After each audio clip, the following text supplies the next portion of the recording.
Македонија во раните 90-ти го кршела ембаргото кон Србија, а камиони и товарни возови полни со нафта, цигари и друга роба влегувале кај северниот сосед. Ова се наведува во документите на ЦИА кои се декласифицирани и сега се достапни за јавноста. Во дел од извештаите на американските разузнавачи е наведено дека високи функционери од тогашната власт не само што знаеле за шверцот, туку повеќе логистички и административно го помагале.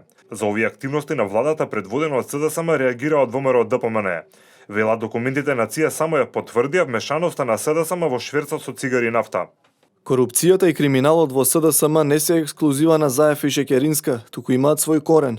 Црвенковски, Милјовски и Бузлевски од СДСМ се меѓу луѓето кои добивале мито за обезбедување на лажни документи и документи за транспорт.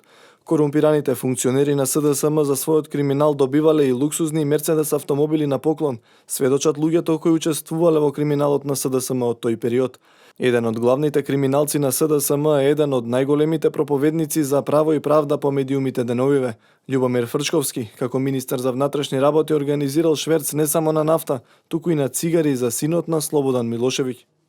Шверцот со нафта не е нешто ново за што јавноста за прв пат слуша. Сега за тоа дојде потврда и од ЦИА, која по се изгледа била во детали информирана за тоа што се прави во Македонија и начинот на кој што го крши ембаргото кон Србија.